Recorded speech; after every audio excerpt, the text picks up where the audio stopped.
Tonight we're going to discuss the concepts of heaven and hell.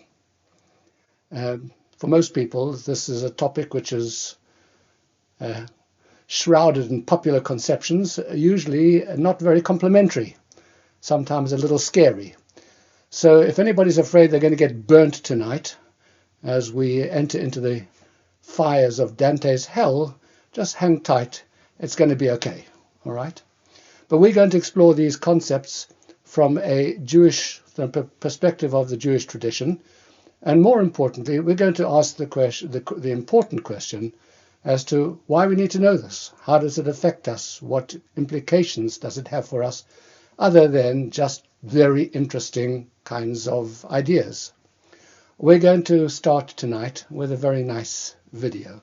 So hang on and let's go for it. First of all, I'm going to remove myself for the moment so that we can get a nice big full screen, and then we will start.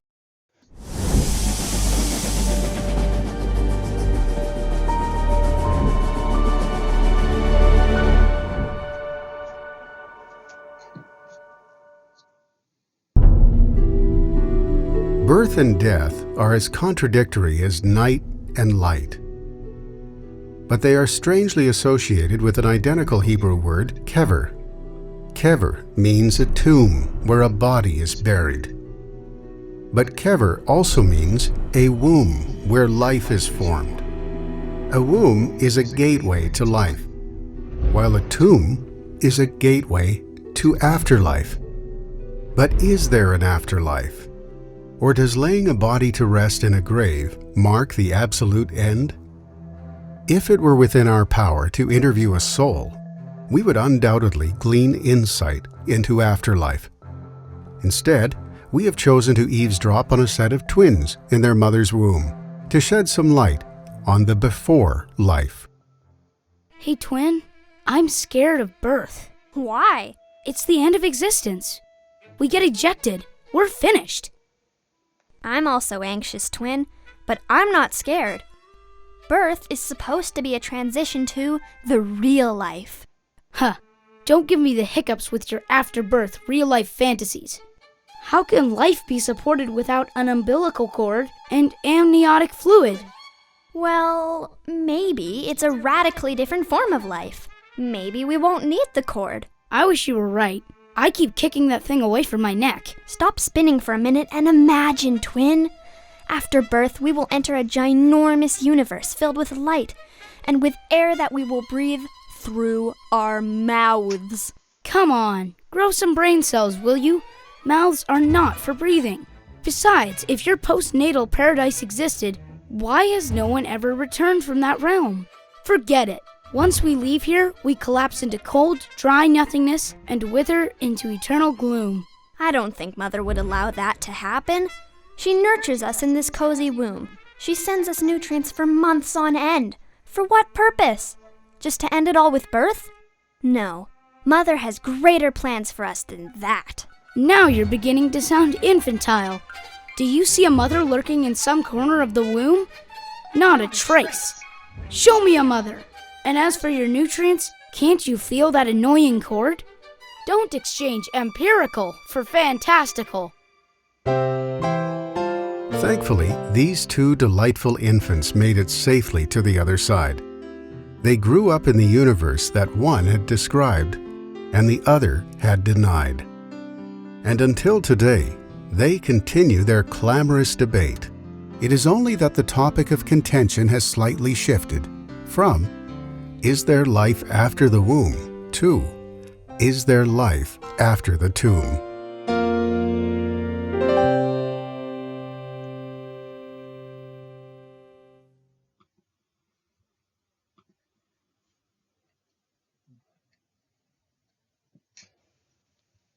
Well, that's cute. The central message of that parable, of course, is that there's something beyond the present state of existence, beyond the earthly life of this world. The problem, of course, is that we can't really comprehend it. We can't envisage a higher form of experience. It's an entirely different world. not as it an entirely different world, but we are so entrenched in the reality of our own world and our own experience that we can't actually fathom, think, imagine any reality outside of our present reality. There's a book by a man called Lawrence Krauss. It's called Why Science Fiction Writers Couldn't Imagine the Internet. And it's true. No science fiction writer actually predicted the Internet, because science fiction can only be built around something which is already in some form or another inside the human imagination or inside past experience. The Internet came from left field, so it couldn't have been imagined. I heard this put a few years ago in a lovely story which is slightly different, about a little villager who comes back from the only person to visit the big town. And of course in the little village they're still pulling horses pull carts, and he's come back and he wants to describe this incredible phenomenon called a train. And he's brought to the shul. He sat down and everybody says, "What did you see in the big city?" He said, "I saw something absolutely amazing. There is a horseless carriage." And he describes how this whole train is able to travel without a horse at all. That there's this one engine in front and it pulls everything else. It pulls the carriages behind. And there's an elderly Jew sitting over there. And at the end of the explanation, he says, "No, young man. You've made a terrible mistake." He said, "There must be inside the one in the front, there must be a little horse." Because he couldn't conceive beyond the idea that there is a horse to pull a carriage. And that's the problem with the whole concept of another world. We can't imagine it. But the message of the video over here is that we actually don't die. We're just born twice. And somebody came up with this lovely phrase, once from the room and once from the tomb. And both of these births are the beginnings of an entirely new state of existence. Forms that are too far for us to grasp prior to the birth of that new stage. So that's in these next slides over here, which simply summarize what we have said. Once from the womb and once from the tomb. Okay. So we're going to discuss the topic of the afterlife. And most of us have lots of questions on this topic. As a matter of fact, it may very well be that some people have actually signed up for this course just because of your curiosity about what Jewish sources have to say about afterlife. And wait until next week when we come to reincarnation. That's even more fun. But let's begin tonight with an exercise to try and winkle out what we know about the subject and what we still don't understand. So your exercise 4.1 on page 128 simply asks two questions. What do you know about the Jewish view of afterlife? And what would you like to know about the Jewish view of afterlife? And please shout out your answers to these two questions. What would you like to know? What do you know? What would you like to know? Just by unmuting, and let's hear a few views from around our participants tonight. Nothing and everything. Thank you very much. That'll keep us here for a while. What I'd like to know is whether we believe in a concept of heaven and hell, because I've always thought that those were Christian concepts. Yes. And if we do have a concept of heaven and hell, it is probably drawn from a Christian paradigm, isn't it? Yeah, I mean I've always understood it to be Christian, and also obviously there's lots of literature about heaven and hell, but I've never understood its place within Judaism. Okay. Anyone else? Hi Shlomo, it's Amy here. I have a question about the Jewish concept of resurrection, actually, because I know that at the time of Jesus, the Pharisees and the Sadducees had quite a Jewish kind of thought at the Second Temple period were quite strong on resurrection, but it seems to have died out quite a lot. Okay. I'd like to know why. Okay. So we'll be coming to that, Amy, in greater detail in some of the two forthcoming series, okay. rather than tonight. Here we're going to just stick with what happens at the end of this life first before we start talking about do we come back again. Okay, that's the next step. Okay. Tom, I'd like to know how you know what's going to happen next. Sure. Paul, I'll tell you the truth. I don't have a clue. I'm only selling what I've bought. Okay. That led me to my question. How do you know? How can you even sell what you bought without really knowing what you're buying? So, Aren't there, Rabbi Shlomo, aren't there some sort of textual references?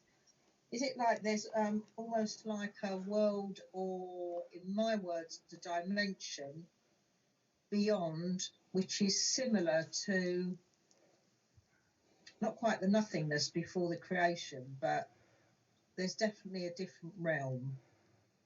And I say that also with reference to our relationship to our ancestors, and that link. If we do good deeds, they rise up, you know, the connection. So there's something there.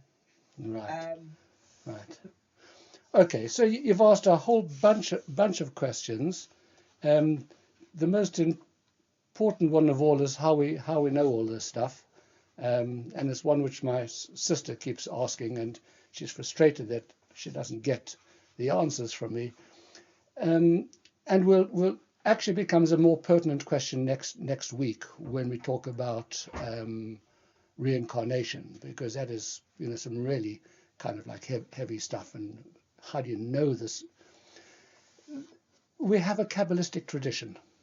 Most of the stuff that we're talking about here will be drawn from the Kabbalah. The Kabbalah is, the word Kabbalah means handed down throughout all the ages, from the very, very earliest years. And there's the presumption that there were people of, you know, great tapped in spirituality, deeply connected, spiritually connected, who, and that these ideas were communicated to them in some form or another, either through a form of prophecy or through a form of insight, or through some kind of being able to tap into another and a higher dimension. And we can't get anywhere near that. And that's the truth of it. So we take these sources for what they are. And you either buy it or you don't. And you can't go further than that. But what we can say is that there are absolutely authentic mainline sources within Judaism. This is not stuff which is coming from off-field with some kind of quackery, you know, amongst a group of strange people. The people who are offering this were accepted throughout all the generations as being the leading Kabbalists, etc., the proponents, spiritually connected at an entirely different level to us. The concept of the tzaddik, who is informed, has an insight into a spiritual world. Let me just put it to you in this very, very simple way. When you blow a dog whistle, our ears can't hear it because we're not attuned to that sound. But a dog has refined hearing, so the dog can hear it. There is a sound there, but we can't tap into it.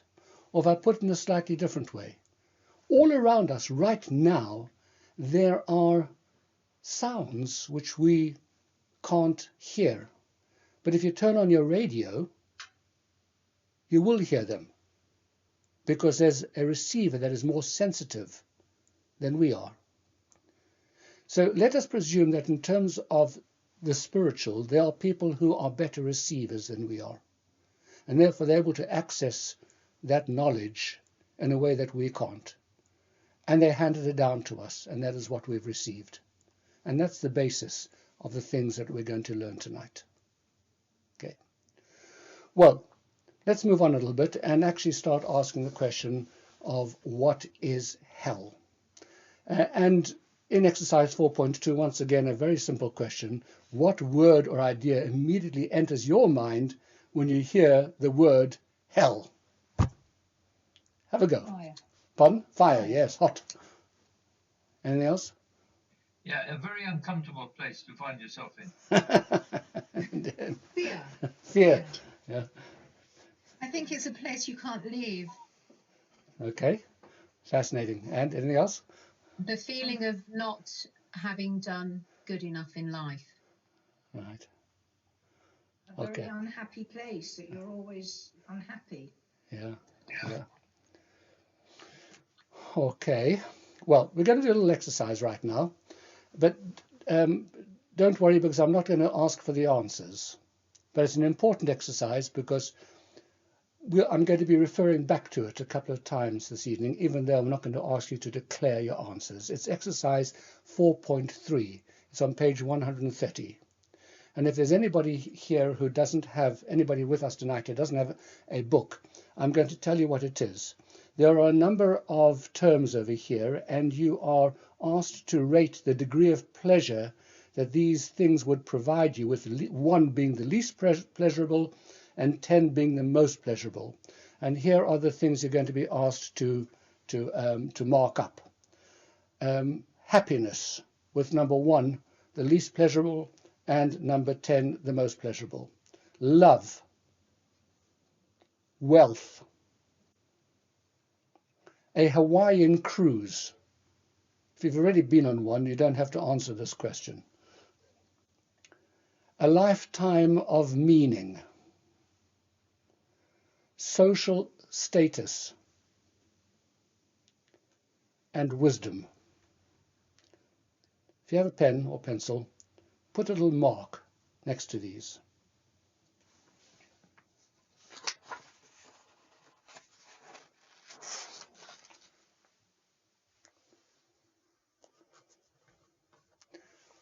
And when you've done that, just take a moment to analyze your responses and ask yourself, what do your responses tell you about your conception of pleasure?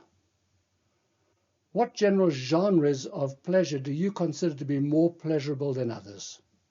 And once again, I'm not asking for the answers. This is for your information.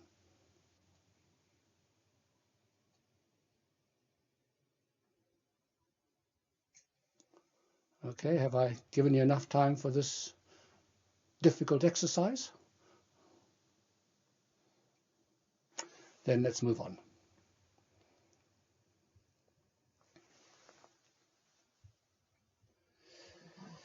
Well, we've set a baseline now for our common perceptions in afterlife, so we can begin now with our discussion.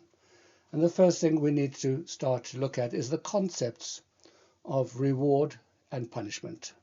That's our next slide. So it's a central tenet of Jewish belief. Or let me put it in another way. Let me stop for a moment. There are 2 main conceptions of God that have arisen over the centuries. The first one has been proposed by many philosophers, that there must be a prime mover in this universe. And therefore they've postulated the concept of a God, but this is a God who's very remote, who's not engaged or involved with the world other than being the mover of the world, the one that actually makes everything happen. The prime mover is the concept which was developed by some of the classical philosophers and by some of the rationalists later on as well. There are some people who are not muted, and would you please mute? I'm not going to do it myself because I'm going to mute the slides by mistake. The Pinchersons, would you mind muting, please, because I see that you're not muted at the moment. One, I'll ask you to mute. I have muted you now, okay. So that's the one concept. But that was never the Jewish concept. The Jewish concept was never just that of a prime mover. Our concept of God has always been a personal God, a God who's actually engaged and involved with the world, engaged with human action, and a God who wants to reward when things are done that he's instructed, and is going to punish when things are not done. And Maimonides summarizes this principle of reward and punishment as one of his very famous 13 principles of faith. And you'll see that on page 132 in your workbooks in text number 1a. And I'll read it to you because it's very short. The 11th of the 13 principles of Jewish faith is that God, blessed be He, rewards those who observe the commandments of the Torah and punishes those who transgress its prohibitions. Now, what's not clear from this text at the moment, at this part of the text, is we don't know whether this reward and punishment that Maimonides is referring to are punishments and rewards which happen in this life or somewhere else, in an afterlife. But the answer is given in the continuation of this text in our text 1b, which is on the same page, where he simply says, the greatest reward is the pleasures of the world to come. So what we see from Maimonides is that reward and punishment comes both in a physical and in a spiritual form, at God's unfathomable discretion. The deserving person ultimately receives his reward. The wicked person is eventually given his just deserts, if not in this world, then in the next. But Maimonides wants to go on to say that while reward and punishment are dispensed both in this world and the next, the primary, the ultimate form is spiritual, the reward and or punishment that the soul experiences in the hereafter. And why is this the case? Why is the primary reward postponed until the soul leaves the body? And that is because the presumption is that the spiritual pleasure is substantially more intense and enjoyable than physical pleasures. And you'll ask me, how do we know that? And the answer is, take a look at the answers that you've just given in exercise 4.3. Because that's an exercise which includes both spiritual and physical, so to speak, rewards. Love, joy, wisdom, versus a cruise, country club membership, social status, wealth, etc. So here's the question. How did you rate the spiritual pleasures in contrast to the material ones?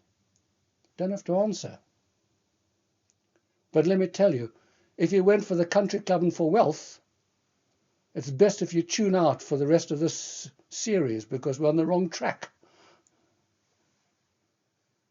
But I bet you most of you actually valued love, valued things that you couldn't actually touch or feel directly. It wasn't about the Hawaiian cruise or any of those things.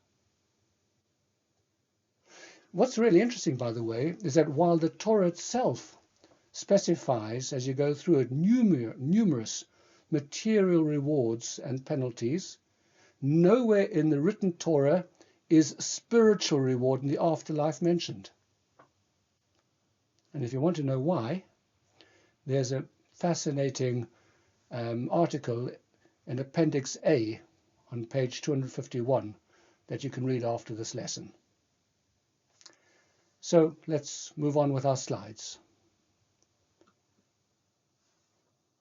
Reward and punishment come in both physical and spiritual forms. Spiritual reward and or punishment is primary, and spiritual reward, we believe, is infinitely more enjoyable, as we've seen for ourselves from the answers that we gave to our little exercise. But, you know, before we can actually continue talking about reward and punishment, we have to, whether it's in this world or in the afterlife, there is an elephant in the room. And it's the fact that many people actually feel very uncomfortable with the entire concept of reward and punishment.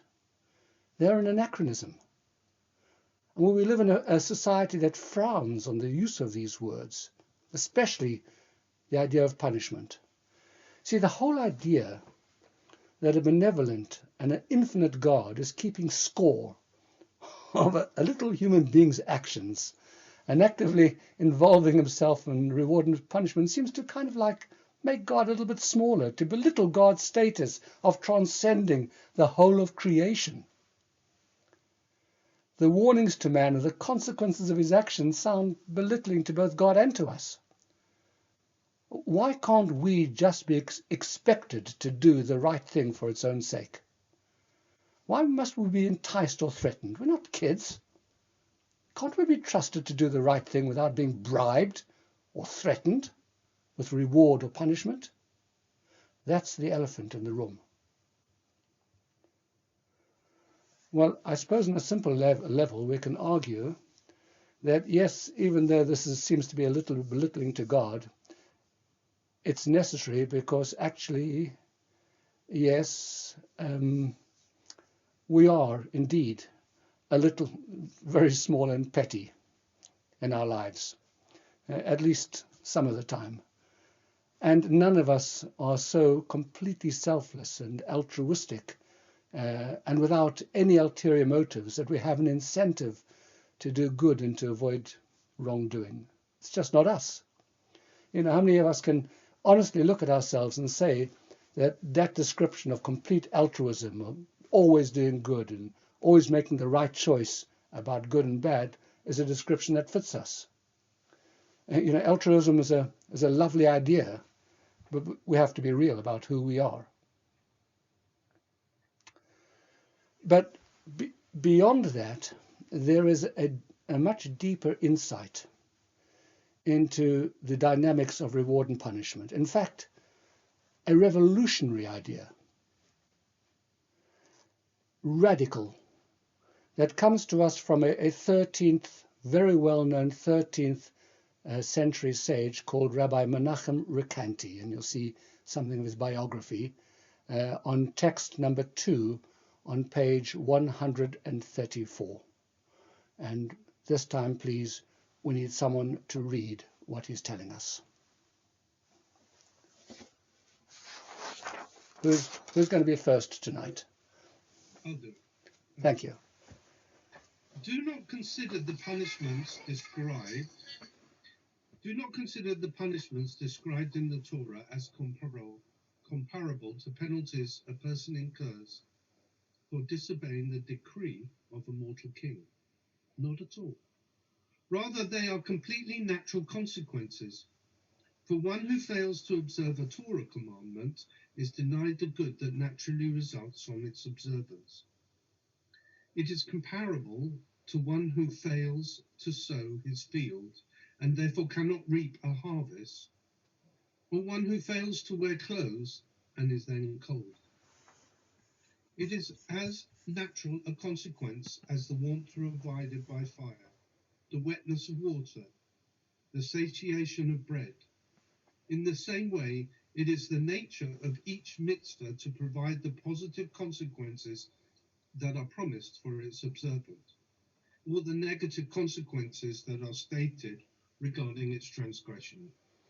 Okay, I'm going to try and unpack this now and explain what is so radical about the Recanati's concept over here. Consider the following. A business person or a craftsman or a whatever, a tailor, caretaker, whatever it is, somebody who works for a living and is monetarily compensated for his work. And with the money that he earns, he purchases food. So we have a formula. Work equals money equals food. Let me put that up for you in this slide. Work equals money equals food. Okay? Now, let's consider a farmer who plows his field and then reaps the produce. So the formula is sow equals reap equals food. Let's take a look at that in our slides.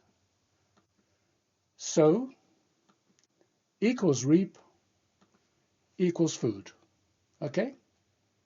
Now, in the first scenario, there is no intrinsic connection between the stages. Work equals money is not automatic. You can work for things other than money or not receive any reimbursement. In lots of other countries, there's barter. You do work and you get something else, but not money. So work doesn't equal money. And money doesn't equal food. It's not automatic.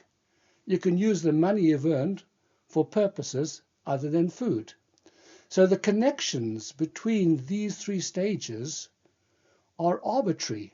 It's a societal convention to reward work with money and also to provide food in exchange for money. If you look at this second scenario, the one which is up on the screen at the moment, there is an intrinsic connection between sowing and reaping and then the food. Reaping the crop and then having food is not payment for sowing. It's a directly generated consequence.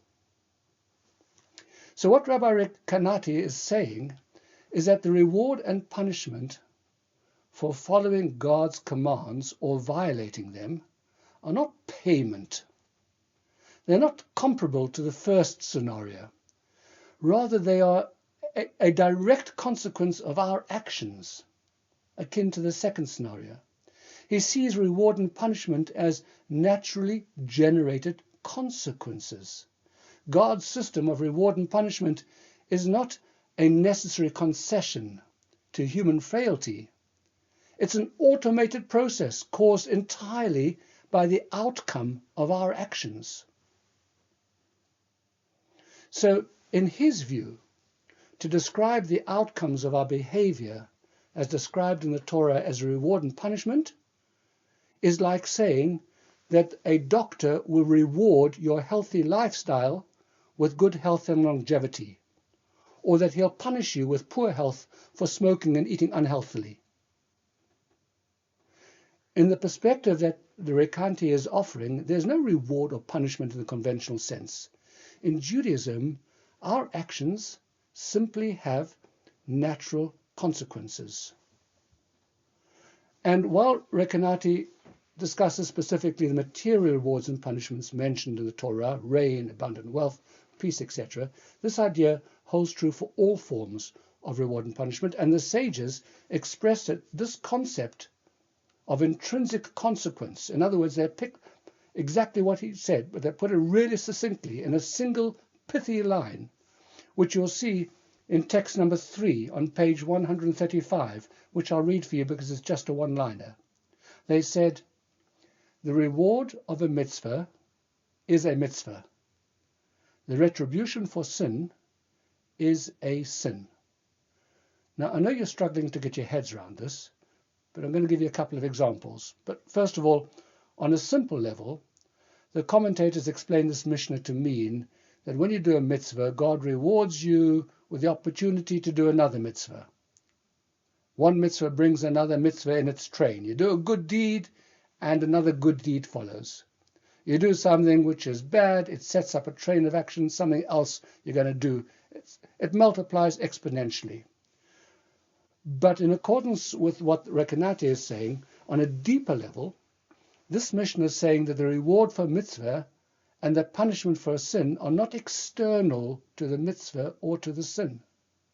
The mitzvah itself and its natural consequences constitutes the reward and vice versa. So let me give you some examples of what we mean by this, to put it into very simple terms. A person who robs may be punished by the court system.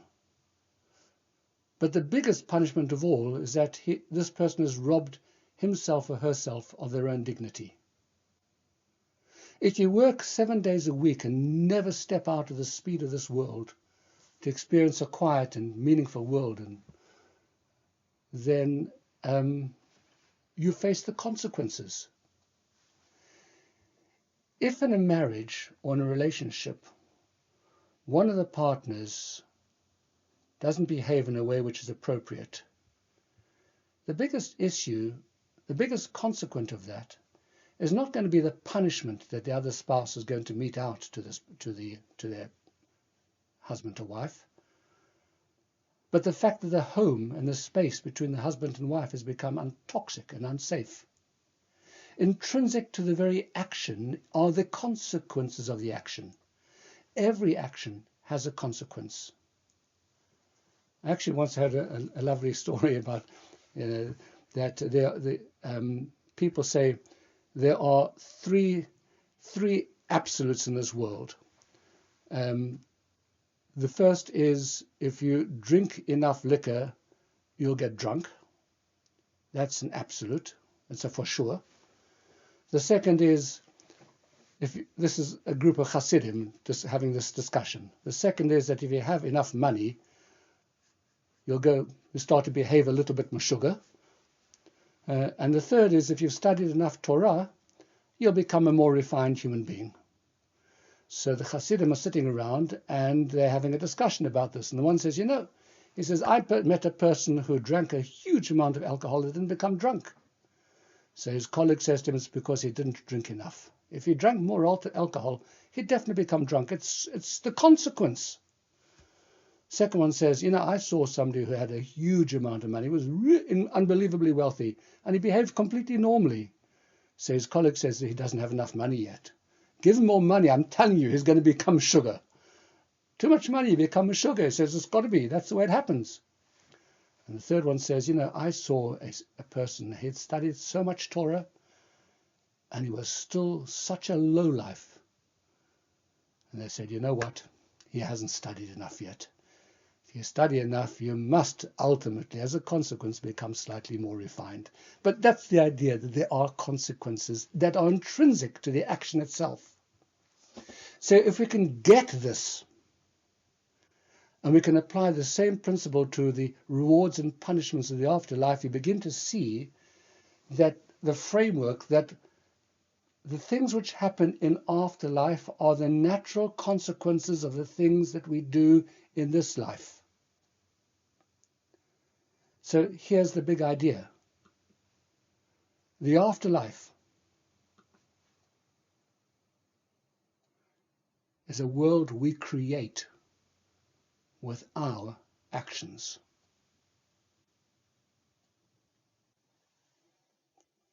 And this is implied in our next text, which comes from one of the great Hasidic masters known as the Sefat Emet. It's on page 136, it's text number 4. Could we have a reader, please?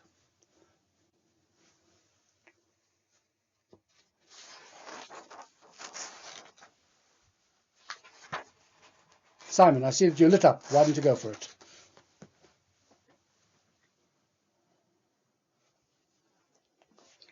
The fires of Gehenna. I'm going to explain this word in a moment, but that's our Hebrew word for hell, okay? Gehenna. The fires of Gehenna are stoked in direct proportion to the degree to which the wicked fan their fiery passions. That's taken from the Zohar. That's Kabbalah, okay? A quote. Accordingly, we must say that Gan Eden, or paradise, is amplified by the tremendous passion that the righteous invest in their Torah study and in their performance of God's commandments. They take great pleasure and delight in God himself, and their deeds generate a corresponding abundance of light in Gan Eden. Well, what he's really saying is simply to amplify what we've been saying up until now, that we have a radically different perspective of the afterlife. The afterlife is not an existing world that we enter after death, but one that we actually create during our lives. It's not a reward or punishment for our actions in the conventional sense, but the full and unobstructed experience of our actions themselves. So, after that introduction about reward and punishment, we are now ready to start talking about the topic of heaven and hell. And let's start with hell, because that's always a good place to start. Okay. Judaism does believe in a form of hell, but it is radically different from the popular conception of it.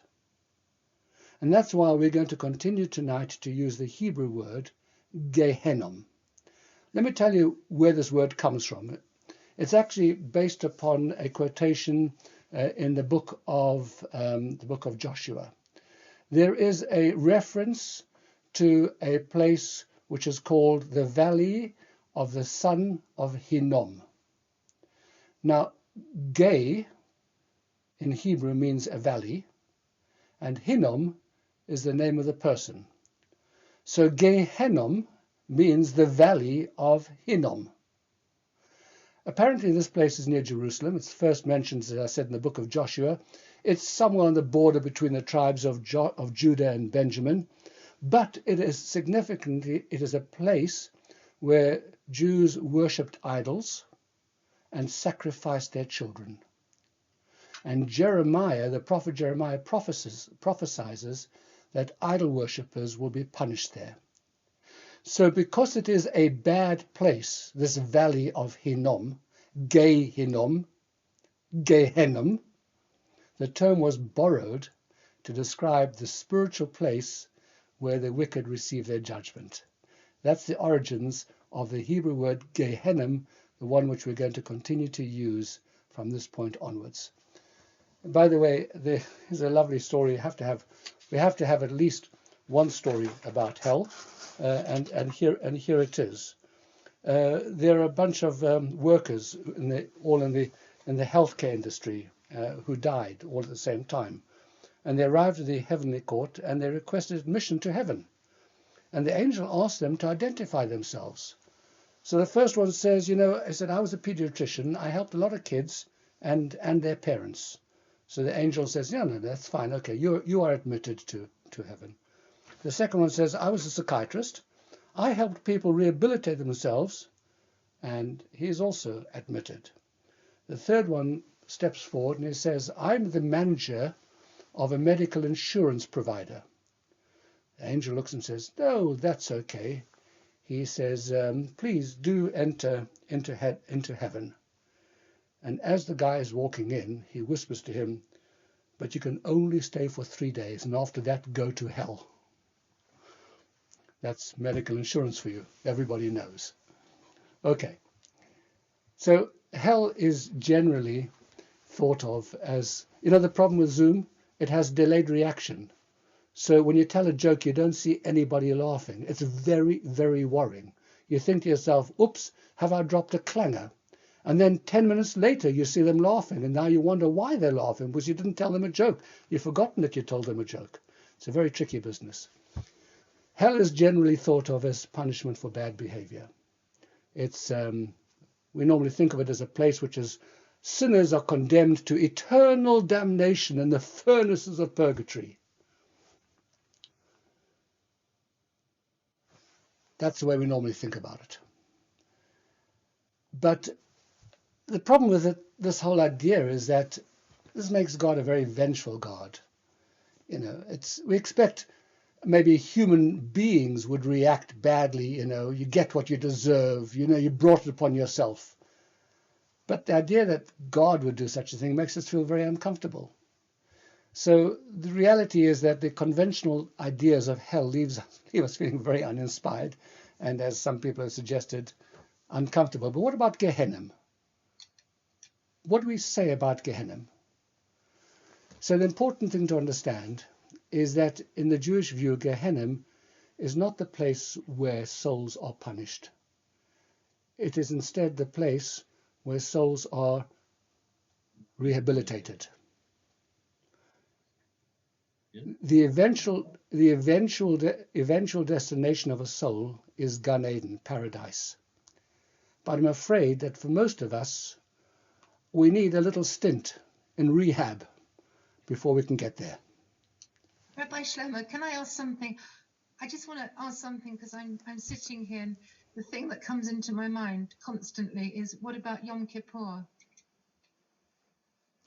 I'll touch on that in just a moment, Esther, okay? When we talk about how much long one spends in Gehenna, or if one has to go to Gehenna, etc.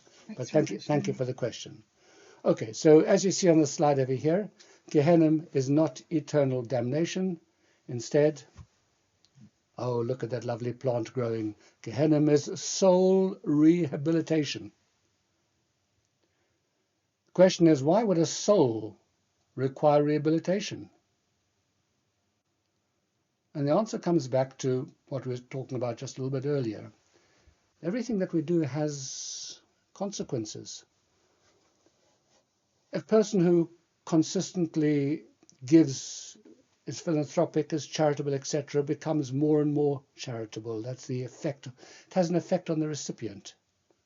You change as a result of your actions.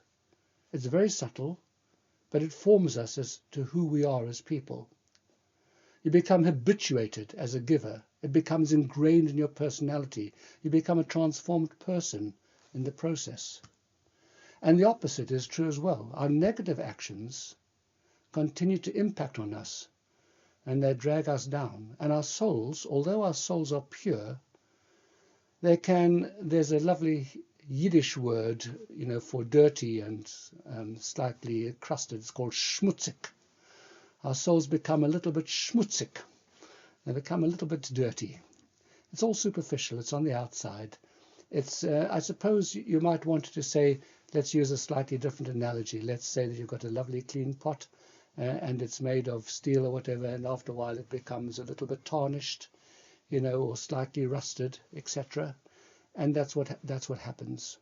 So we might have a soul that's part of God, and it's holy, it's connected to God, and it's eternal, can never be ultimately corrupted, but our actions do have an impact upon the coating of our souls.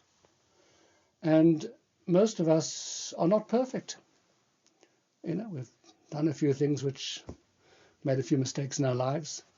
Some of our actions have distanced us from God, taken us away from, the spiritual, and got us more deeply involved in the material and the physical. And as a result, we are not ready to enter into Gan Eden, into paradise immediately, because we don't yet have the faculties with which to experience it. We don't have the purity to be able to get it. So for the majority of us, there is an intermediate stage, and that is what we call Gehenna.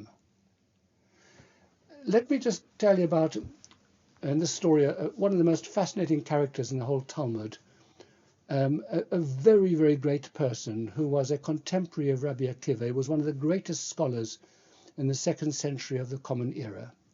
His name was Elisha ben Abuha. At some point, and it's a very fascinating story, and it continues to intrigue scholars to this very day, he's discussed at some length in passages of the Talmud, he underwent a tremendous change. He became a heretic, a moral degenerate, a traitor.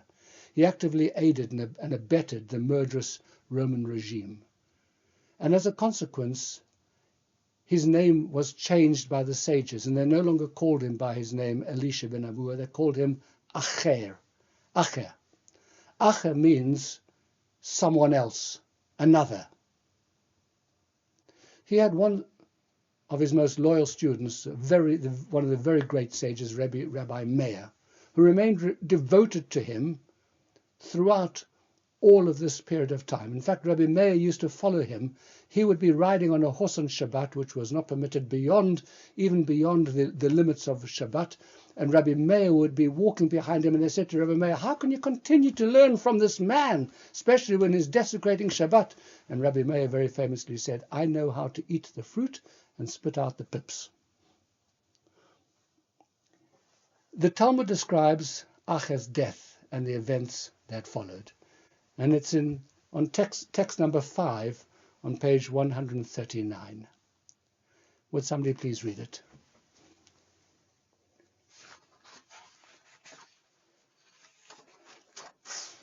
Can I do that? Please. Elisha ben Abuya was a former Mishnah sage who turned to such public heresy and treachery that he was derogatively nicknamed Acher, something else. When Acher died, the heavenly court declared, we will not afflict him with judgment in Gehinnom, nor will we permit him to enter paradise. Their reasoning, we will not afflict him with judgment because he studied much Torah, but we will not permit him to enter paradise because he sinned egregiously. Acher's former disciple, Rabbi Meir, said, better that he indeed be judged and punished so that he may then enter paradise. And Rabbi Meir then, as the Talmud goes on to describe, promised that when he died, he would intercede before the heavenly court for Acher to be admitted to Gehenna. Because of his love and devotion for his teacher, he actually prayed that his teacher would go to hell, which is extraordinary. What we see from this story over here is that actually the worst thing is to remain in limbo without going anywhere. And that going to Gehenna is not the ultimate punishment. Gehenna is not only a punishment, it's a cleansing process that enables the soul then subsequently to experience paradise. It's not a destination. It's only a transitional phase on the route to the ultimate destination. And this idea is elaborated in our next text on page 139, text number 6. Rabbi Shlomo, can I ask a quick question? Please. So you mentioned that the Gehenna was rehabilitation, but are you saying it's punishment as well as rehabilitation? No, I'm saying it is the consequences of a person's actions in this world, and we're not using the word punishment at all. We're simply saying that it is a matter of rehabilitation for the soul. Okay. We don't use the word punishment. It doesn't enter into the lexicon. Although we talk about reward and punishment, by the word punishment we mean that there has to be a process that cleanses the soul before it can move on. Okay? You okay with that? Thank you. Okay. Yes, thank you. All right. Somebody going to read for us? Shlomo. Yes?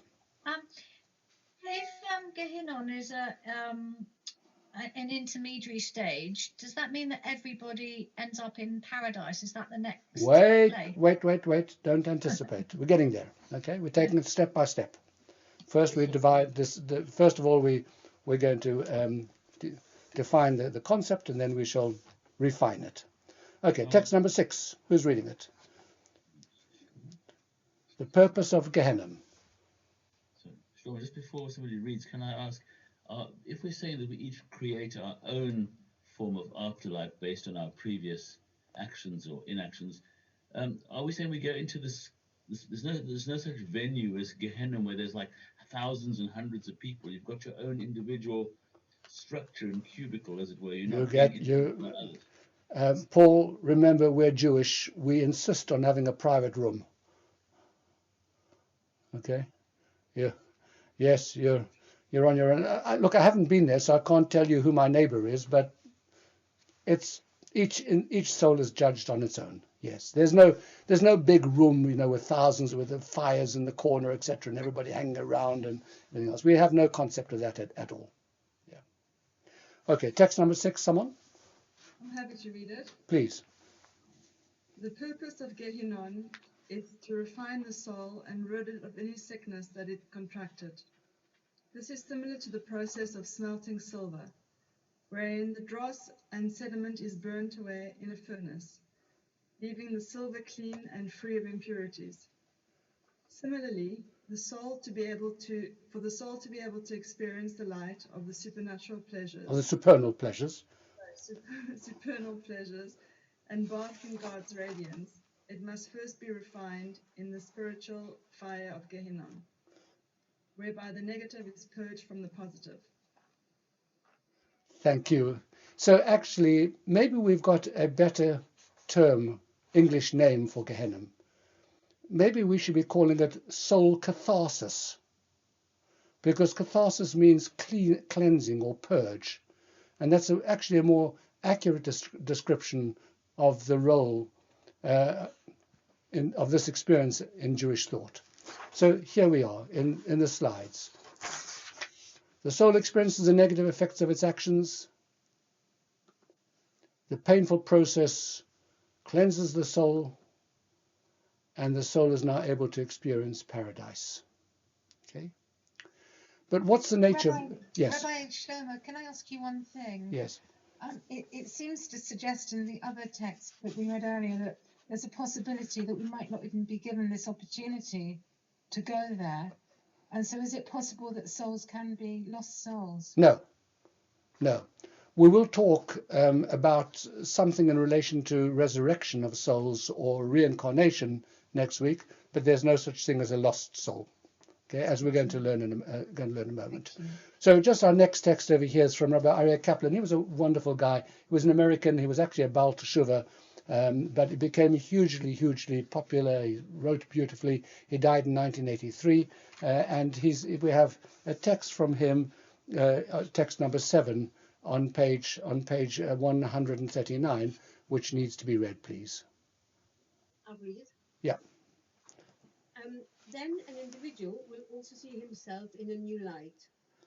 Even in our mortal physical state, looking at oneself can sometimes be pleasing and at other times very painful. Imagine standing naked before God with your memory wide open, completely transparent, without any jamming mechanism or reducing valve to diminish its force. You will remember everything you ever did. You will see it in the light of the unshaded spirit, or, if you will, in God's own light that shines from one end of creation to the other. The memory of every good deed and mitzvah will be the sublimest of pleasures. But your memory will also be open to all the things of which you are ashamed. They cannot be rationalized away or dismissed. You will be facing yourself, fully aware of the consequences of all your deeds. We all know the terrible shame and humiliation experienced when one is caught in the act of doing something wrong. Imagine being caught by one's own memory with no place to escape. A number of our great teachers, do you want me to read them? No. Write that the fire of Gehenna is actually the burning shame one experiences because of one's sins. Of course, these concepts, as used by our sages, may also contain deeper mysteries and meanings. But the major ingredient of this fire may be shame. How else could one characterize the agony of unconceived shame upon a soul? We are taught that the judgment of the wicked lasts 12 months. The pain eventually subsides. So there's something which is even hotter than fire. And it's when we have to stand naked in front of ourselves.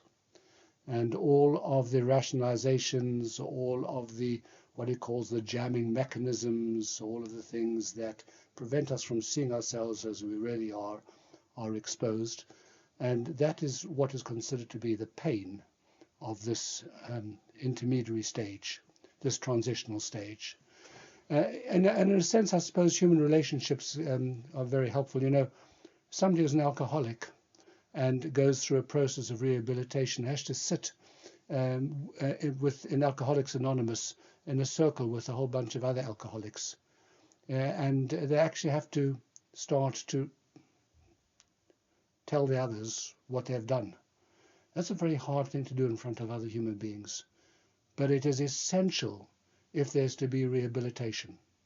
You can't actually change until there has been vidui, in the Jewish sense, confession. You've been opened yourself. You've actually had to face yourself and see yourself as you really are. So there's this kind of playback which happens during this period of time, and that's what the pain is. That's the fire that we talk about when we use the expression fire, if we use that at all. You know, or somebody who's had a completely narcissistic relationship in the world, you know, been unable to form intimate relationships, and they're just human being who leaves a trail of destruction behind them in all the relationships. In order for that person to change, they have to have an honest look at themselves in the mirror. They have to confront their past and understand how destructive they have been to themselves and to others. And it's a very, very painful process. But it's also a healing process, and it's a cathartic process, because it allows a person to truly repudiate his or her past and to move on to another place, a better place. And that's the idea of Gehenna, the soul experiencing the effects of its negative actions in the fullest intensity possible. So in Gehenna, the soul sees the truth and also sees how ego got in the way and prevented it from experiencing the truth. And that's the painful process of the soul, but it is not vengeful punishment. And even... don't we do that anyway? We try, but we never do it quite well enough, and it happens at a different level in Gehenna, apparently. Even though people say that the truth never hurt anyone, The reality is the truth does hurt, but it hurts in a healing way. It cleanses the soul of all the false ideas it's collected. So at the conclusion of this process, the soul, after the time it's spent in Gehenna, is rid of all the foreign baggage that attached to it. And it's now ready to move on to the next stage, which is called Gan Eden. But the big question is, how long does this take? For how many years? What is my sentence, my lord? What are you handing down for my life? Can we suspend it? Yeah, yes, you can. Suspend as well. You can't suspend it. You can you can't suspend it. You can avoid it. That's Yom Kippur. We'll come back to that. So, can I ask a question? Yes. There seems to me to be no real long-term punishment for someone who has murdered 28 people, innocent people, or someone who's been totally righteous during his life. Everyone can end up in the same good place. Sounds odd to me. That's a very, very interesting concept. And I think that the question of, Alan, the question of this period of time really depends upon, the experience of this time will really depend not so much on length, but on intensity. And if you have somebody who has been a mass murderer or done just terrible, terrible things, the intensity of this period of time is going to be so painful that it simply could not compare to someone else. And more than that, it's actually also going to have, as we'll see next week, an impact upon the subject of reincarnation for this person when we look at what happens next after this. But I think you're quite right. There is no concept for us of eternal damnation. There is a concept of intensity of the pain of the experience during the period of time that one is in this transitional stage. I can't say more than that because I don't know more than that. Rabbi Shlomo, can I just comment or just even ask a question? There are people, certainly people I've encountered professionally, who are incapable of remorse for what they've done because of their personality at this time, on this earth, and seem to be incapable of remorse. I don't know ultimately if they are, but if they are to go in their own private journey, is the intention that even they, who at least externally will not on the outside. No, once if bodies conceal, but souls can't hide from themselves. Once you're in this other space, it's different. Just by the way, please just hold on to your questions for a moment because we have some material, and particularly because tonight I want to deal with Kaddish. A lot of people have asked me about Kaddish, and Kaddish comes up towards the end of tonight's session, and I want you to be able to talk about that, because what's really important for us is not just to understand these concepts, but to understand what implications they have for us, and that comes just a little bit later after we have defined them. So just hold your questions for a moment. I know it's a fascinating topic and lots of questions. So once again, this question about for how long. So the important thing for us to understand is that Gehenna isn't eternal damnation or anything that's close to that. The maximum amount of time a soul can spend in this state is 12 months. Maximum sentence, 12 months. And you see this in this one-line Mishnah on text number 8 on page 141, and because it's just one line, I read it to you. This is taken from the Mishnah. The maximum sentence of the wicked in Gehenna is 12 months. Okay, and Alan feels it's very fair, unfair. You probably know a few people, Alan, you'd like to schmeiss a bit more and like them to spend a bit longer there, but I can't help you, I'm afraid, and neither can the Mishnah. Okay. So at the conclusion of this time, even the most sinful of souls are sufficiently purified sufficiently purified, not completely necessarily, but just sufficiently purified to be able to enter into Gan Eden. And because Gehenna is a phase, not a destination, every soul ultimately reaches its destination in paradise. I do need to tell you, however, that there are texts, Alan, this will respond to you as well, that there are some people who are excluded completely from paradise for sins that are completely beyond the pale.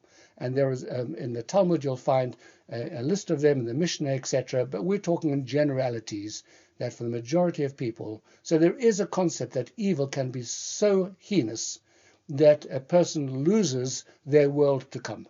Okay, and it's important to understand that. So the Gehenna is just lost my place. We've been reading a Mishnah throughout the COVID period, which is at the beginning of the Ethics of the Fathers. It's and it'll be familiar to those who have been part of our services. It's text number 9 on page 141. I'm going to read it to you. Every member of the Jewish people has a portion in the world to come. As stated in Isaiah, your people are all righteous. They shall inherit the land forever. They are a branch of my planting, the work of my hand, in which I take pride. So majority, pretty much all Jewish people, all Jewish souls will land up in Gan Eden. And by the way, righteous Gentiles as well, just in case you were wondering about that as well. But we don't have to wait, and this is a story about Yom Kippur, Esther. We don't have to wait necessarily until the afterlife to purge the soul of negative effects or mistakes, because we have a concept of teshuvah, of return, Yom Kippur and other occasions as well, which can also wipe the soul clean of the self-harm caused by offenses. And in that way, pain and suffering in this world can sometimes have the same effect. But in fact, it's a subject for another series. Okay, right, just our next slides over here. Maximum sentence, 12 months. Sincere teshuvah, repentance, can clear serious offences. Okay, let's move on. Can I just ask one thing? I know we shouldn't be asking questions all the time, but if a soul really can't enter Gan Eden, you just feel like it's really hurting God as well, because the soul is a part of God. It must be. Indeed. It's quite a difficult idea. It is a very difficult idea. Yeah, but it's very much an exception, not the norm. Okay. Right. That's as much as we need to say about Gehenna at the moment. That's defined hell for us. Let's talk for a moment about paradise, Gan Eden. Garden of Eden is the way in which we describe paradise. Actually, in a funny way, it's easier for us to grasp the idea of Gehenna than it is for us to grasp the idea of Gan Eden. And that's because it's actually quite impossible for us to fully fathom the nature of a purely spiritual pleasure that awaits a disembodied soul.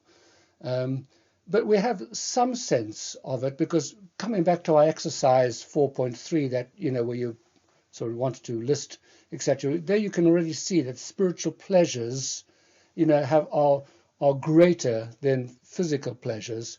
And if one can abstract beyond that, perhaps there are other spiritual pleasures which are even greater than that which we can't yet experience. Yeah. But what is paradise? So we have to start off with a disclaimer, and this is from the great rabbi, the Abarbanel, Don Yitzhak Abarbanel, 15th century Spanish commentator, who wants to tell us in text number 10 on page 143 the following. Spiritual reward is abstruse and difficult for mortal intellect to visualize and grasp, as long as the intellect remains attached to a corporeal body. Just as one who is blind cannot grasp the concept of colors, so the spirit that is engaged with corporeality cannot grasp purely spiritual matters. So we have something of a problem. By the way, they offered us a very nice joke over here. a man is trying to explain to his wife wireless telephones. So he says, first I'm going to explain to you phones with wires. Okay? Now imagine you have a big dog with a tail that reaches from one end of the village all the way to the other. So the head's on one end of the village and the tail is on the other end of the village. Okay? Can you imagine such a big dog? His wife says, yes, yes, I can. Now, when you pull the tail, the head barks. That is a phone with wires. She says, okay, fine. What's a phone without wires? He says, oh, it's exactly the same thing, just without the dog. Okay? And that's the problem. You can't actually grasp it. Try explaining colors to a blind person. They can get something of what you're talking about, but they simply can't see it. They can't relate to them at all. And the same thing applies to us in terms of what happens in terms of spiritual pleasure at another level. So we have a problem in regard to the purely spiritual experience and the pleasure of paradise, because our minds simply can't grasp them, because we've only ever had physical existence and pleasures. So we give parables or some explanations for the existence to give a vague understanding. But this is how the Talmud describes Gan Eden. Okay? Text number 11 on page 144. It's a short one. It just needs a reader, please. In the hereafter, there is no eating, drinking, procreation, commerce, jealousy, hatred, or competition. Rather, the righteous sit, their heads adorned with crowns, and they delight in the radiance of the divine presence. Well, this is going to come as a great disappointment to members of some other religions, expected to find 70 virgins and things like that. Apparently it's not going to happen. Actually, an elderly Jew had spent his entire life, in study and fasting and self-flagellation, dies, and he comes up to heaven and he's introduced by the angel to a beautiful, beautiful young woman. And this old man is completely bent over. He's lost his hair. He's lost his teeth. He's a complete and total wreck.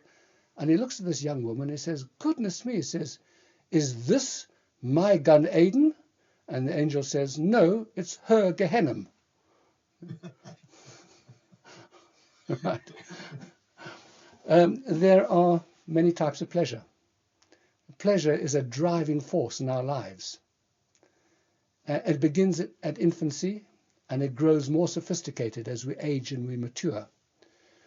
The lollipops and the toy blocks that we are exchanged for fine wine, for art, for beautiful music, for abstract ideas. One of the most, what I'm trying to get at over here is a parable. I'm trying to get us to approach and to begin to understand what the pleasure of Gan Eden might be like.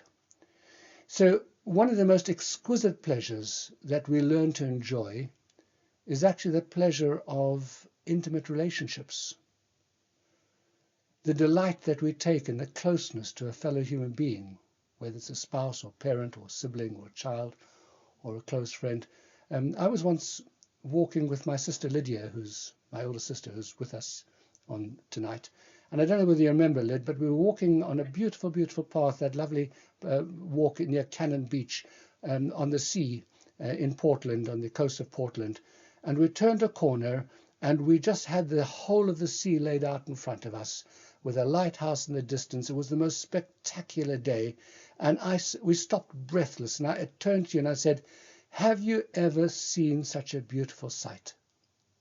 And you said to me, when you reach a certain age, one has traveled around, one has seen beautiful sights, one beautiful sight, another beautiful sight. There are many beautiful sights. And actually, what one begins to realize in life is it's not what you're looking at, but who you are sharing it with. And that was a very, very lovely and special moment. And so we recognize in our lives that a relationship of love and of closeness is an incredible, the deepest of all pleasures. Whether of all the different kinds of relationships that we have capacity for lots of different kinds of love. Our hearts are big enough to be able to love a parent, to love a spouse, to love a child, to love a friend, even to love an animal. That's the most important thing in our lives. That's what gives us the deepest and the greatest pleasure. So we understand that is a pleasure that is, you can't put your finger, you can't touch it, you can't hold it. It's not even the same as listening to beautiful music, which is a sound, or looking with your eyes at a beautiful sight. Those are spiritual, but this is purely spiritual. And that's just trying to give us some sense of, could there be something even beyond that kind of pleasure? Could there be the pleasure of a different kind of a relationship? The relationship of one's own soul in the presence of God. And we can't imagine what it might be. But we can imagine that it might be. And paradise, therefore, is defined for us as the experience of our relationship with God. And in the same way that we crave human relationships, the soul craves an unrestricted relationship with its Creator. And that's the greatest possible pleasure for the soul. Okay. The pleasure and the closeness you feel towards another person pales in comparison to the soul's pleasure and its closeness to the source. A couple of slides. Doing the Mitzvah forges an intimate bond with God, and paradise is the experience of the depth of this relationship. Okay. All right. We've discussed both Gehenna and very briefly Gan Eden. It's a quick trot. It was a very quick trot through a big subject. But I need to ask the question: what is the consequence? What are the consequences of all of this? There are two that I want to mention tonight. Two. Please just mute. There are two ways in which these beliefs make a difference to us. The first is psychological, and I'm going to just touch on this over here because of time, because the second is more important to us. But it is a study that was done, a meta-study of 32 other scientific studies containing data on 5,715 people who suffered the loss of a loved one.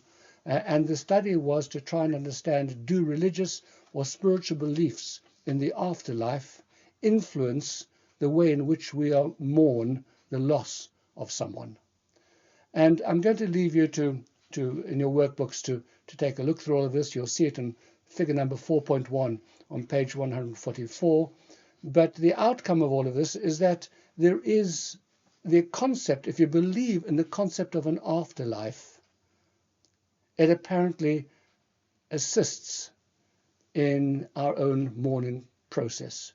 94% of the people in the study analyzed showed some positive effects of religious or spiritual beliefs and of bereavement. So faith in God, prayer, rituals, community, all sources of strength, but also the belief that a loved one is in a place at peace, as well as the belief in afterlife, were a very big help to the way in which a person is able to put to rest, so to speak, their own feelings. To know that the person we loved is in a good place makes a big difference to us psychologically. Okay? That's the first consequence of understanding the concepts of Gehenna as a temporary place and Gan Eden as a permanent repose for the soul. But I think we have a slide over there which I have to show you. That's the outcome of this survey, which I'm not going to be going into now. But there's a much more important consequence, and this impacts directly now upon all of us. Just as no two individuals experience the physical world in the same way, so too in Gan Eden, each soul has its own personal place and experience, the private room again. Because Gan Eden is not a monolithic world. It's comprised of myriad levels. And what's important to understand is that the entry point is shaped by the soul's actions in this world. as we've been saying. But once the soul enters into Gan Eden and begins to experience directly godliness, that experience heightens the soul's spiritual sensitivity and helps it to become more elevated, to become more refined, to become deeper in its appreciation, in its ability to absorb the divine. And so a soul is actually in a constant state of progressive elevation to higher and deeper levels of consciousness and of experience. Now these elevations are constant, but once a year the soul experiences a quantum leap, and it is on the Yortzeit, the anniversary of its ascension. Do you remember we spoke in lesson number 2 that at the moment of passing the soul exits all of the constraints of the body and all of its positive achievements shine out unrestricted, untrammeled? So once a year on the anniversary of that transition, this is reenacted. It's circular and spiral. So the soul again transitions, but this time by a quantum leap to a new level of godly revelation and a new level of relationship with God. Here it is in our slides.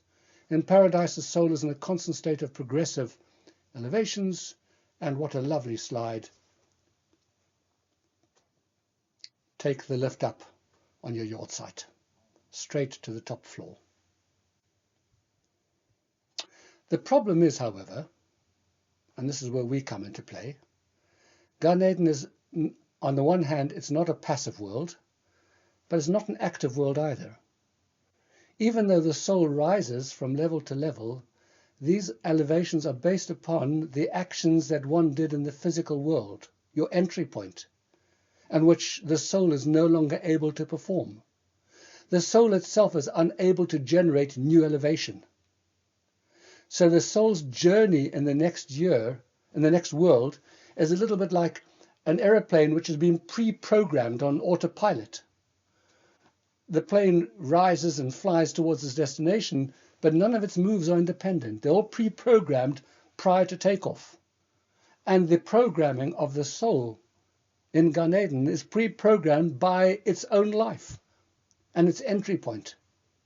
So whatever level it's going to rise up to is going to be affected by the level at which it came in and what it did in its life.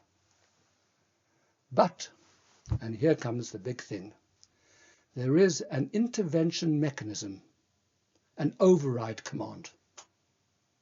Children to the rescue. Spouses to the rescue. Because the things that we do in memory of the deceased, especially the things which are done by children, their progeny, helps to credit their account, so to speak, to give the soul a new and an independent elevation. Because the soul can no longer perform that good deed. That's what it lacks in the afterlife. That's something which belongs uniquely and exclusively to our time in this world, as we've been saying time and time again. And so therefore our performance of these things is the most potent way to help the soul to be elevated and to ascend. And this was described by one of our great rabbis, Rabbi Shlomo ben Aderet, the Rashba, in text number 12 on page 146. A reader, please. Yes. When individuals act righteously and are outstanding in the service of their Creator, they generate tremendous merit for the souls of their parents. This merit is simply by virtue of their parents having served as the instruments of their birth. It is the parents who enabled their soul to be born into this world, which in turn enabled the many righteous deeds that they perform. The parents therefore have a share in their meritorious acts. However, anyone's charity or prayers on behalf of a departed person are beneficial for the soul of the deceased. It's therefore a Jewish custom to give charity and do other good deeds on behalf of the deceased in order to cause satisfaction to the soul. So what the Rashba is actually doing is delineating the difference between progeny and others. Good deeds done by one's children, one's progeny, don't need to be done specifically in the merit of the person who's passed away in order to credit their account in the next world. The souls of the descendants are because they're connected to the person who's passed away. Their ancestors are their link in their chain of humanity, and they are the descendants, and so they're the continued link in the world of action. The very fact that they're leading virtuous lives, that in itself is a credit to the parent or their forebearers. That's an extension, by the way, of the mitzvah to honor one's parents. Isn't it extraordinary? One continues to honor one's parents even after they've died. In the same way that we took care of them in this physical world, we are responsible of taking care for them, their soul's needs, in the world to come. Now that has to be... What happens to the souls of people who don't have children or friends? Or Well, everybody has friends, and everybody, well, we've learned that other people say Kaddish. There's always a community. You're never alone. You're always part of something. Somebody's always going to take care of you. None of us are ever alone in the Jewish community. But what the Rashba said is, quite apart from the children of the deceased, others can benefit the souls, but this requires a kind of a meditated action done specifically in the merit of the deceased. So if you knew somebody, let us say, take an example, Peter Koritchen in our community, who was, left alone, Holocaust parents, Holocaust survivors, etc.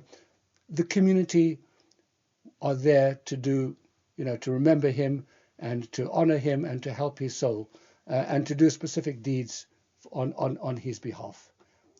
So the difference between progeny and others, progeny are essentially connected and others require a meditated action. Now the most crucial time to engage in these actions and to elevate the soul of the deceased is during the first 12 months of their passing. And the reason for that is because, as we explained last week or the week before, that's when they are still most connected to the physical world, with the soul moving backwards and forwards and moving away from its place in this world, etc., and the ripping away of the soul from the body. All of that happens in those various stages, the Shiva, the Shloshim, etc., the Yortzeit. All of that happens in the first 12 months. And also because 12 months is the maximum time that a soul can spend in Gehenna. And so that is when they need us the most, because that is when they need to a little bit more in their credit balance, so to speak. And the Yortzeit, when the soul is ascending to a higher level in Gan Eden, that's the other auspicious occasion to connect with them and to act in ways which elevate the soul. And it doesn't end there, because 4 times a year we have Yizkor, and we continue to always to be there to help them to be elevated. And these are the auspicious times. The first 12 months after the passing, on the Yortzeit, and then when we have Yizkor, on Yom Kippur, Shmini Atzeret, Pesach, and Shavuot. Okay. I'll leave you in your own time to take a look at figure number 4.2, which shows a partial list of the kinds of good deeds that one can do to benefit the souls of the departed. And on figure number 4.3, on page 148, describes the specific Yortzeit customs. And I want to come now to Kaddish, because the most well-known Jewish mourning custom is the recital of Kaddish. And the text of Kaddish is a proclamation of God's greatness and holiness, and it is recited for 11 months following the passing and on the annual Yortzeit. And its purpose is as a merit to lift the soul out of Gehenna and to the higher levels of Gan Eden year by year. A number of people have asked me why we say Kaddish for 11 months and not 12 months, simultaneous to the synchronized with the Yortzeit. And the answer is because, as we've learned, the maximum amount of time that a person who has sinned can spend in Gehenna is 12 months. Saying Kaddish for the entire 12 months would therefore give the impression that the person for whom you're saying Kaddish was a person who sinned and who needed the maximum time before their soul was ready to go up. And therefore we stop 1 month early, out of respect for the reputation of our parents. Isn't that cute? That's the answer to the question that everybody asks. So here's Kaddish, a proclamation of God's greatness and holiness. Its recital lifts the soul, going up, and God's name is exalted in the name of the deceased. Why is Kaddish so potent? Why is it recited specifically by a mourner? Rabbi Din Steinsaltz, who was a very great man who Lindy and I knew very well, passed away in the last 11 months in Israel, wrote the following beautiful insight on the significance of Kaddish. As he was a person who taught me a great deal, and I'd like to take the opportunity to read it. By the way, in text number 13, we have the text of Mourner's Kaddish, which, as you see, makes no mention whatsoever. This is on page 149. There's no mention in this text whatsoever of the death of the person for whom we're saying these words. All it does is glorify, magnify, and exalt and praise the Almighty. What are you doing when you say these words? Well, what you're doing is you're standing before God in the merit of one's parents and saying, look, Almighty God, here I am, next generation down. I'm saying the things that my parents believed in and taught me to say. I'm continuing their beliefs. I'm a Jew, just as they were Jews, and they taught me to be a Jew.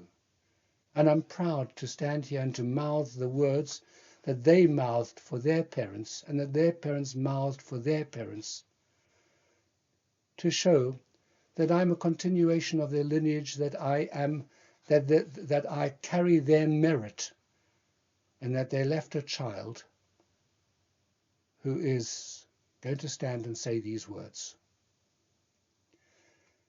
You know, in the old days, in the old country, when a son was born, sometimes the parent would refer to the son as my Kaddishal. It was really important to have a child who was going to say Kaddish. Of course, in those days it was always a boy. Today, women say Kaddish as well, and there's no reason why they shouldn't.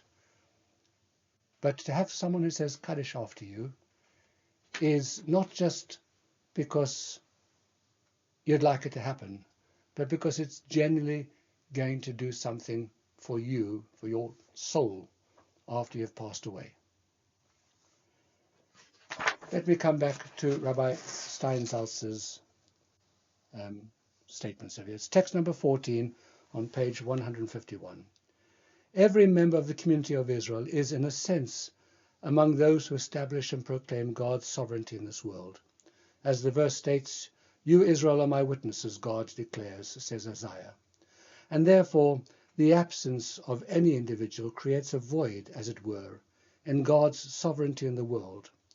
In order to fill this void, others need to intensify their work and to proclaim on their own behalf, as well as on the behalf of the deceased, exalted and hallowed be his great name, because they're not there any longer to be able to say it themselves. With this perspective, we can understand why reciting the Kaddish elevates the soul of the deceased. The aggregate of a person's actions and accomplishments in this world define his or her life. However, the tally of a person's achievements does not necessarily conclude at the moment of death. A complete evaluation of a person's accomplishments must also include all that is accomplished as a result of the person's inspiration and actions. And therefore, when those who remain alive, and especially the person's children and descendants, whose very existence is a credit to their forebears, do good deeds, they contribute to the deceased's balance of accomplishments. For although the deceased is no longer active in this world, his or her actions continue to inspire positive deeds and actions. And that is why the recitation of Kaddish elevates the soul, because God is being exalted in this world as a result of and in the name of the person who has passed away.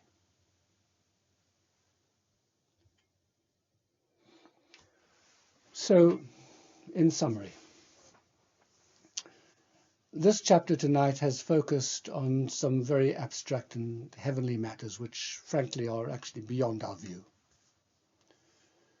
It's valuable for us simply to know something about Gan Eden and Gehenna because we need to understand the authentic Jewish perspective. But it's also important for us to know about these things because what we learn from it is that as part of the continuing relationship with those who have passed away, we continue to have a role. You know, if there's a single theme that has emerged from the last 4 weeks, and that will continue to be spoken about throughout the series, it's that the primary focus is in this world. What we achieve here affects us in the next stages of our soul's journey and the souls who have already passed to the next stage. And as we've mentioned several times, God creates souls in bodies because he wants us to make a difference here in this physical world, in this material world, during the course of our admittedly sometimes very challenging and sometimes very difficult lives. So while today we discuss the afterlife and rewards and punishments that souls experience here, actually they are of a secondary importance in comparison to what really is the most important, what we do here and now in this world. The spiritual afterlife and its experiences are not the ultimate plane of existence for Jews. The physical world is. Because here, closeness to God is possible and infinitely more meaningful. But we continue to influence the lives or the souls of those who have passed on, and our connection with them continues to be intact. The relationship has not been broken, and is not just a relationship of memory. It's a relationship, a bond, an unbroken bond of mutual responsibility. We are responsible for their souls, and they in turn care for us, the ones that they've left behind. So the sense of link, of connectedness, is very important to us as Jews. This idea that the soul has simply gone somewhere and they're unreachable and beyond us and unconnected doesn't exist in our thinking.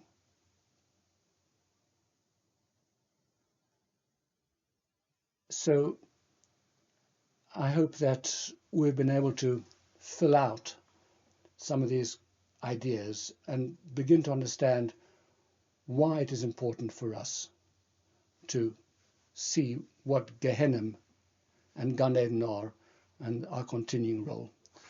Finally, a quotation from the Vilna Gaon on page 153, text number 15. The primary reward in the hereafter is the soul returning to its source and uniting with God. Certainly, however, it is even greater when the soul connects with God here in this world through the study of the Torah and the performance of mitzvot, for that is the entire purpose of creation. So our task is to serve as divine operatives, so to speak, in this world. Reward in the next world, however exquisite, pales into insignificance to what we can achieve here. And that is our last slide for tonight. So next week, we're going to throw a spanner in the works, because if our souls go to Gehenna for a short time and then reside in Gan Eden forever, how does that fit in with the concept of reincarnation? When are they reincarnated? At what stage? Are they reincarnated? What's the purpose of it? What's its function?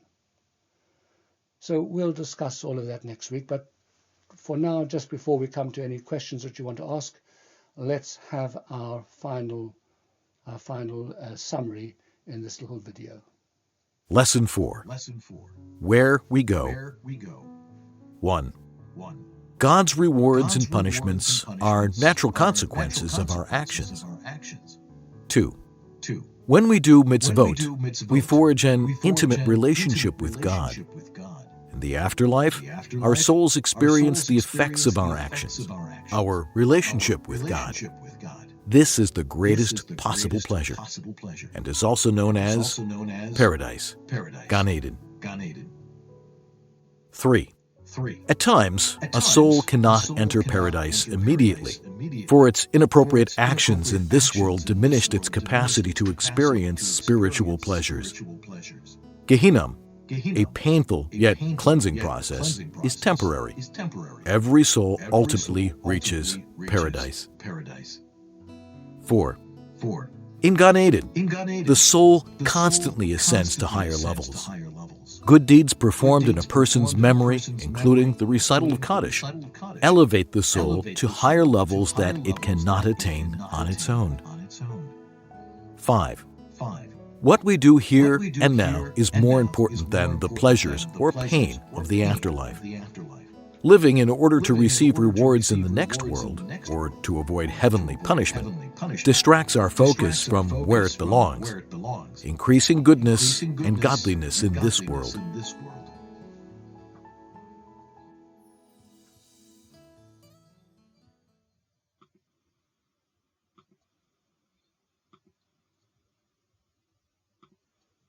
Well, there you are. Now you know everything there is to know about Gehenna and Gan Eden. And more than that, you pay your money, you make your choices. You can decide to go wherever you want. Okay, now let's have your questions. I was just going to make a comment that I didn't realize that Isaac Newton must have been Jewish, because Newton's second law was that every action has an equal and opposite reaction. Indeed. So everybody's question's been answered already. I think we all like to think we were going to meet them again when we go.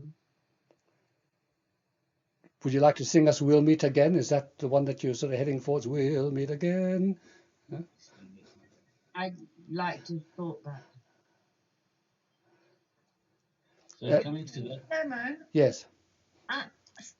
Sorry, I have a question. Please. In performing mitzvot, is one's intention relevant, or is it just the performance of the action, if you know what I mean? Yeah. The answer to that is just a little bit complicated. A surgeon who stands in front of a person on the operating table, and in his or her mind starts to think through the operation, but never picks up the scalpel and actually makes the cut, the person is unlikely to get better. Because intention or thought or kavanah, direct thought direction by itself, doesn't do it. So in a world of action, you have to perform actions in order for it to have any kind of effect. And therefore a mitzvah, which is performed without any intention, still remains a mitzvah, provided that we are just aware of the fact that you're doing the mitzvah. Thinking about it, however elevated and profound your thought might be, does not perform the mitzvah. You have to do it. But on the other hand, the way it's described in the book of Tanya is that to perform a mitzvah with the proper intent, with the love and the sense of elevation that it gives, is like wings to the deed. It causes it to rise to a higher place. And so there is a quantitative difference between doing something without any thought and doing something with thought. But the important thing is to do it. Thank you. That was very interesting. Thanks. Well, can I ask two questions, really? The first is the relationship between the living person who's on earth and the parent. You mentioned something we do here can impact on what they're experiencing up there. Does it also work the other way around? Is there some way that, in a sense, the dead parent is your representative up there, Yes, for the time yes, being. that's the reciprocal relationship. Mm-hmm. That is why when you pray at the grave, you ask him to be an interceder, to take your messages up to on high, etc., and with their love and their love for you. That is why you go to a parent's grave in difficult times, and indeed to the graves of the great tzaddikim, etc., because as remember, their ruach is there, and remember their ruach is a portal up to their neshama, to connect with their neshama, and their neshama is moved, and it is able to do things for you reciprocally in this earth. So the connection, the bond, is always, and that's actually a very, very comforting thought. That makes one feel really good to know that one is still connected to in that way. Yeah. And the second point is, if we are, we often say we're going to be reunited with our loved ones in the world to come, etc. You describe the process of how we then connect to God and go on the elevator, etc. But you haven't really explained how we then reconnect to. And I've seen. Thank you for mentioning that. I have not seen that anywhere in these texts. And when we say, well, mum and dad are together now, how do we know? And I haven't seen it in the texts. I'd like to think that they are together. It's a very nice thought. We need them to be together. How souls connect horizontally as opposed to vertically is something which I simply have not seen. So I can't answer your question. If you ask too many questions, you'll very quickly discover the limits of my knowledge. Rabbi Shlomo, can I ask a question, please? Sure, Roseanne. I was touching upon Gan Eden and being able to make a connection with the soul. Why does Judaism forbid seeing a clairvoyant or a medium to be able to, I guess, tap into the soul of a departed person? Because it is not it is it is a spiritual pathway that comes from the wrong place. It is considered to the Torah itself, as very clearly said, you can't turn to necromancy, you can't connect in that kind of way. There is a certain kind of pathway for us, an archetypal pathway to connect, and that is the road that we are required to use. The other roads that have been built are ones which are perceived to be, how can I put this kindly? I was going to use the word dangerous, but dangerous is the wrong word. They don't have the effect that our archetypal pathway requires. Would you call them dead ends? No, it's not a dead end. It's a distortion. It's a distortion. I don't understand. In 1972, I went with a friend to some lady and I gave her an article and just a key actually, and I was given a lot of information. Some of it related to somebody called an R, and my mother was called Rini. So coming back to what Roseanne has said, there are occasions when people have said that they've gone to see someone and there's been some communication. I don't doubt it. And we're not saying that you can't access via other means. It's just not ones which are permitted to us because they are perceived as coming from the side of anti-holiness as opposed to the side of holiness. They are. In other words, you're using techniques to kind of like force God's hand in a way which we're not permitted to do. But the fact that you can make the fact that you can make a connection, that you can access the higher worlds, that there can be, is not denied in Judaism. All we're saying is that it's not a pathway that we are allowed to use.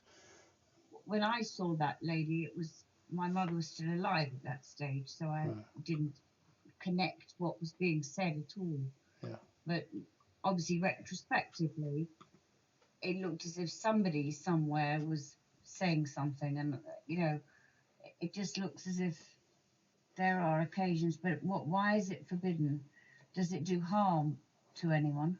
Apparently, it does harm to the soul. It's not. You're forcing the soul to do. You read the story of in the book of Samuel, the famous story when the witch of Endor, when he raises up from the dead, etc. And you can do that with you call it black magic or you call it etc. But it's harmful. It's not. You're forcing the soul to do something which it doesn't actually want to do. But you can force it to do it. It's a kind of spiritual coercion, I suppose. Rabbi Shlomo, can you hear me? I'm not sure. We can hear you, yes. Oh, because I got cut off and I had to use my phone, so I'm in a different That's fine. level as well. I was just wondering. We're all hoping to be on a different level after tonight. Yeah, exactly. I've gone down, not up. No. I just wanted to ask the importance of the timing of a stone setting, given everything we've talked about tonight, because I understand in Israel and other places they perform stone settings at different times. I think the Ashkenazim seem to do it at around 1 year. How important is it to get the timing right? Okay, let's make a distinction between putting the stone on the grave and any ceremony which we call the stone setting. When we talk about stone setting, we're talking about a ceremony. Okay, the ceremony is completely irrelevant. When you decide to do a ceremony, it doesn't matter. What is important is that there is a stone on the grave, because there is an understanding that the soul, in this process, remember the 30 days, etc., the stages of removal, etc., the first 30 days is back and forth, etc., it can't actually leave yet, etc. So until such time as there's stone is permanence. That's why I put a granite stone. Yeah. It's the idea of permanence. Until you have actually made a permanent mark on the grave, with marked it with the stone, etc.